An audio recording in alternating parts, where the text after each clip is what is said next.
Welcome. Welcome to LANTalks, brought to you by our team at LANAIR Technology Group. My name is Andrew Gunther, Director of Sales and Client Services at LANAIR Technology Group. And at LANAIR, we help companies find new ways to leverage the technologies they've got to improve all facets of their business operations so they can focus on what matters, their business, their clients, and doing the things that they do well. Today, we're going to be discussing breaking down security assessments. And it's our privilege to have James Roberts on with us today. James is a cybersecurity analyst from Cyberstone. James, you just take a minute or so, introduce Cyberstone to our audience. Sure, absolutely, Andrew. Cyberstone Security is a national company. We focus on vulnerability assessments, penetration tests, along with some work that our consultants do along the lines of risk assessments, CMMC, regulations, and trying to help you fit into your changing landscape. We work directly with our partners who are MSPs throughout the country. So they assist their clients with hardening their environments and meeting regulations with our assistance. Nice. Okay, thank you. So James, we're here to talk about vulnerability assessments today. Very important, in our opinion, element of any security profile for a business. But I'm going to start with a softball question here for you. Why do a vulnerability assessment? Are you on the internet? Because if you are, then you need to. So in the past 10, 15 years, the threat landscape when it comes to being attacked across the internet or on computer networks dramatically changed. We went from the early days of the internet, just having people pranking each other, defacing websites. A lot of it was just kind of, for jokes. You kind of moved from that to people trying to make political statements, coming after companies that have a strong stance one way or another, and they wanted to make a statement with their attacks. We're in a totally different ballgame now. What we're looking at now is just the monetization of everything. We have nation state attacks that are going on, and it's not just nation state versus nation state. It's not just country versus country, spy versus spy. Think of it more like organized crime groups that are targeting other people, targeting organizations purely for profit. This isn't just about stealing some secret recipe or intellectual property that some company has. A lot of these organizations are just purely profit driven. And so that kind of opens up what the attack surface is, who's going to be a target. You no longer need to be a Fortune 500 company to have some organized crime group with millions of dollars of backing come and attack you. You could be a small CPA office with 50 employees or less, out somewhere in middle America, and you still have the potential of being targeted by one of these organizations, because if it's a quick buck, they're going to go for it. So vulnerability assessment is going to help identify what vulnerabilities you have out there, what open windows, so to speak, do you have in your organization, what's an easy way for them to get in, get the goods, and then take off. Once you have those highlighted, you can work on buttoning down the hatches, locking the doors, and getting everything in ship shape.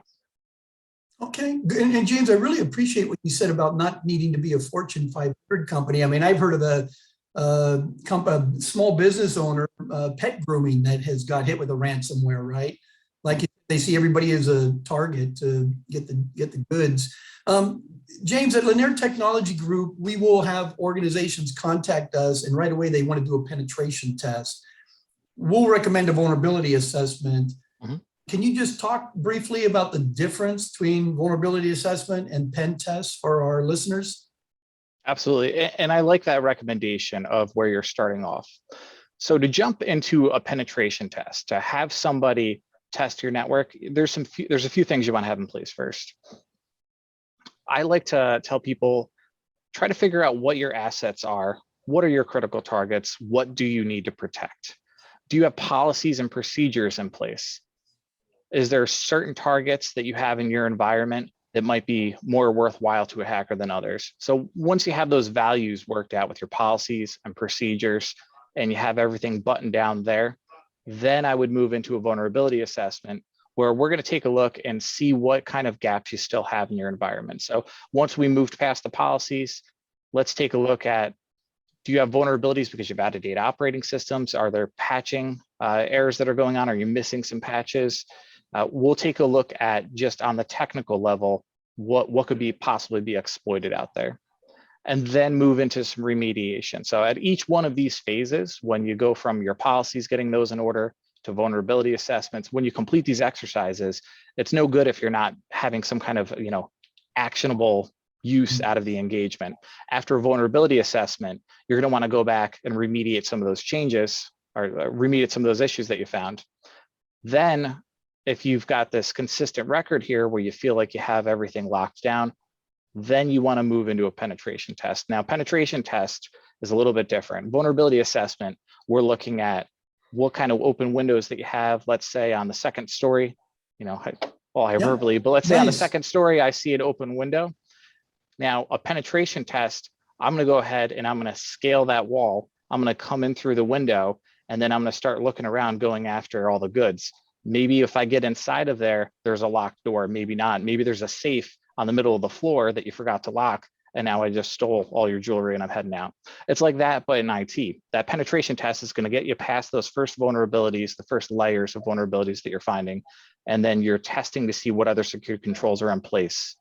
So you're taking it a step farther by actually exploiting those vulnerabilities. And a penetration test is also going to catch some things a vulnerability assessment won't. Like, for instance, configurations.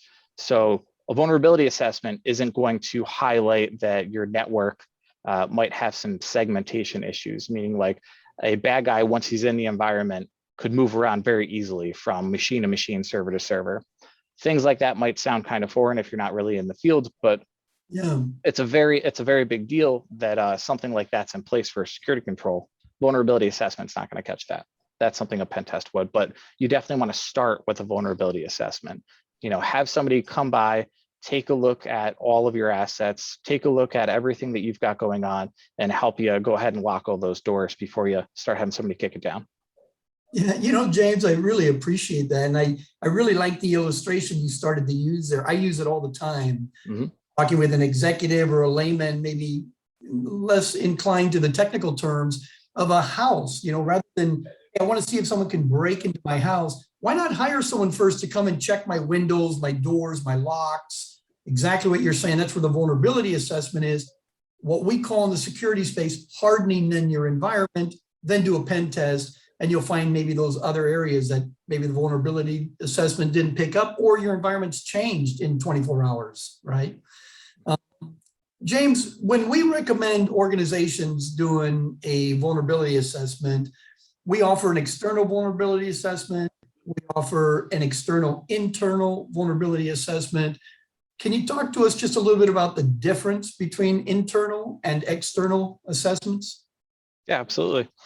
So on an external vulnerability assessment, what we're trying to help with and what our objective is to find any vulnerabilities that somebody might be able to exploit from the internet, from outside of your organization. So if you've got some random attacker that's just looking for an easy mark on the internet, what do you look like? What windows do you have open?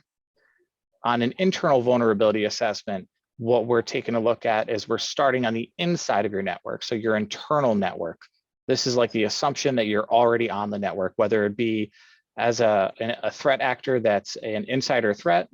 So let's say somebody with an organization that decides to do you harm, or let's say somebody came in from the outside, total stranger to you, broke into your environment. Now what security controls do you have in place, right? So you had your gate at the end of your driveway was locked. Well, somebody just hopped the fence. You put a lot of money and time and effort into making that the most secure gate you possibly could to protect your family. Well, once they hopped that fence, what else do you have in place? So that's where the internal assessment comes in. Now we're going to take a look at all of your other security controls. Maybe you've got some guard dogs going on. Maybe you have some additional locks. Maybe you have say a security guard, somebody that's taking notice of what's going on in the environment, kind of like you'd see logging inside of an environment, or like a network intrusion prevention system, things like that. So that's where we're gonna take a look at what are the vulnerabilities that could be exploited. So we might not see all the controls, we might not see the guard dog, we might not see the security guard, but what we will see is what doors do you have open. Okay, so I appreciate that. James, just following up on that, it's quite obvious. This question I'm going to ask may seem rhetorical. What does someone hope to learn with a vulnerability assessment? Obviously, we're vulnerable, but right. Can give some examples of maybe just identify that a little further? Sure. So with a vulnerability assessment, besides seeing where you're vulnerable and getting some recommendations from experts that do this every day, you're also going to have a good snapshot in time of what your environment looks like as far as what kind of programs do you have in place to keep it secure. So let's say you're on a patching program, right? You have a very specific schedule where certain computers and servers get patched, let's say every Wednesday or once a month, certain servers. If for some reason those machines fall off the wagon, they keep on getting missed, you're going to be able to catch some of that with vulnerability assessments. So it'll be a good unbiased way of taking a look at how those things are being kept up. I find that extremely beneficial for folks to make sure that we end up catching things that they might not see themselves. And all of this is through a third party. It's all non-biased. We don't take into account on everything that we do that you might have some kind of project down the road, or maybe in the next quarter this server is going to be completely decommissioned, so it doesn't really matter. What we're taking a look at is, as an attacker, what do they see? What do they care about? They're not going to care that 2 months down the road your server or some kind of asset isn't going to matter. They care about the right here and now. And so those are the kind of vulnerabilities that we're going to point out. It's going to be exactly in that snapshot in time. What kind of open windows do you have? Okay, nice. No, I really appreciate that. It's a checks and balance for the IT department. Well-intentioned to do the patching, let's say on a regular cycle, something gets missed, one device gets missed, creates a door. With the assessment, if there was a bad actor within an environment, would a vulnerability assessment pick up on that bad actor? So does that make sense, the question? For the most part, no. So a vulnerability assessment, and again, this all depends on who's doing the vulnerability assessment and how much human intelligence and analysis is going into it. Like for instance, my company, when we do vulnerability assessments, we're doing more than just scanning your environment and then spitting out some kind of report to you. I'm actually going over all the vulnerabilities that I find. I'm taking into account some conversations that I have with our customers on what their environment looks like to them. And we're going to go over the details of what makes sense with your remediations. We might not give you the, play-by-play how to go about your remediations, but we'll give you a really good overview and a good place to start and help identify things. We might see something that comes up as, say, a medium vulnerability, right? So this is a CVE score. It's a common vulnerability scores that we have out there. You might have something that comes up as a medium, and I see this on 35 hosts and like a 200 host environment, so 200 computers, right? That to me, based on my conversations with you as a company, might be more of a pressing issue than a couple criticals. You see the big red flags or purple flags, depending on what you're using. Yeah, some folks might have almost have a heart attack over those, and I might say, well, really what you need to focus on are these mediums, and then I'll go into detail why. So we also bring in some of our own expertise of being sort of like a full shop when it comes to the security field and cybersecurity. All right, appreciate that. Well, James, just winding down, a couple last questions. If an organization was to engage LANAIR Group, big or small, just average business, and engage us to do a vulnerability assessment utilizing Cyberstone services, what's the engagement look like? What could they expect? Is it, what practically needs to happen, or how does it happen? Yep. So you would have an organization reach out to their partner or reach out to their MSP, right? So they would reach out to, say, LANAIR, and then LANAIR would start a conversation with us. We would schedule a meeting with you. So with your organization, we schedule a meeting, we go over our rules of engagement. And what we're going to do at this meeting, we're looking to get an understanding of why you want the vulnerability assessment done. Do you need to have it done? Are there any kind of regulations that you're trying to follow? And then we're also going to iron out what IP addresses are going to be in scope. Basically, what are we going to be scanning? What are we going to be assessing? We'll also work out our logistics. Now, in an external vulnerability assessment, we can handle everything through the internet. So we'll take care of that. For an external vulnerability assessment, what we're usually looking at from the time that we agree upon a date at the rules of engagement meeting. So from whatever date we establish there, we'll look at least 1 to 2 weeks, but typically it doesn't last much longer than that. It'll take us approximately a week to get our scans done, followed by a week of going over our analysis, getting our reporting all set up, and then we'll have a meeting where we'll basically close out the project, go over the results, and give the customer an opportunity to ask some questions. And we can really make sure as we walk them through what vulnerabilities we find that it's all being digested on their end, and give them any kind of hand that they need.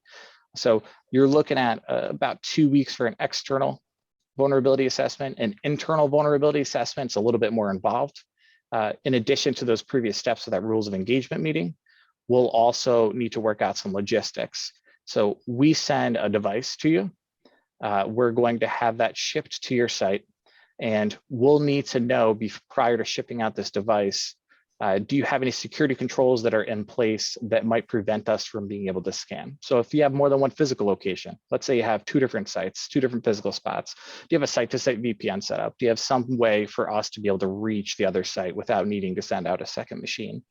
Do you have some kind of security control in place that's not going to like my machine plugged into your network, this random machine, something like MAC authentication? Those are the kind of concerns that we'll iron those out at that meeting. So we end up shipping out a device, usually takes across the country, although they just delayed it. I saw that from coast to coast for UPS even. Usually takes about 4 to 5 business days. A machine ends up showing up on site. This is from the start date. Once the device is on site, we'll provide you a code to unlock a case so we can keep everything secure. That machine gets connected to the network. We remotely connect. We set up our scans. We end up kicking those off. And then we end up having to ship the machine back to us. Some of the technical hurdles that have come up with internal scans, something that we try to get ahead of when we do those rules of engagement meeting, is we like to have a domain account, a domain administrator account that's set up for the engagement. The purpose of that is so that way we can authenticate. We can basically tell all of these hosts, all of these computers, you can trust me, please give me all your info so I can take a look. And then that temporary account gets disabled at the end of the engagement. So that's something that we need to get worked out. And then another really big piece is going back to, do you have those site-to-site VPN connections? Do you have those abilities if you have more than one physical site for us to be able to reach all those things? Then the machine gets sent back to us. We go over our results, we do our analysis, and then our final step is we're going to schedule a meeting to go over those results. Okay, awesome. James, really appreciate you being with us today. We got about 1 minute left. Last thought, vulnerability assessments. Yeah, I want to say the last thing that I really want to hammer home is getting your policies in order, going and doing things in the right steps, right, in the right order. A lot of folks like to just jump straight into a penetration test, and unless there's a real pressing compliance or regulatory need for that, I just don't think it's the right way to go about it. You want to harden your environment, and you want to have the opportunity to even know what your assets are first. I like to have folks start with a risk assessment, identify what risks they currently have, identify what policies they need to keep all of their data protected. And then once they've identified what they're protecting, and they've got a good plan in place of how to protect it, then let's do a vulnerability assessment. Take a look at those technical issues that are still out there so that way you can remediate them. And then once you feel like you're in a really strong place there, then you might want to move into a penetration test where we can see where the first 2 steps didn't catch anything. Great recommendations, James. Really appreciate you being with us today to talk about vulnerability assessments.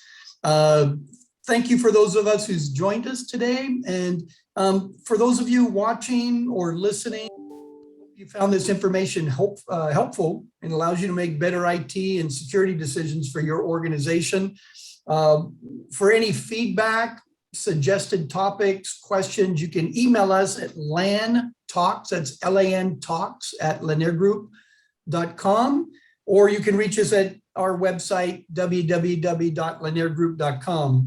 And just in summary, I'll just say, whatever your business, if you value your business, you value the data of your business, do a vulnerability assessment to begin at the minimum. So thank you for joining us, and we'll talk to you soon. Thank you.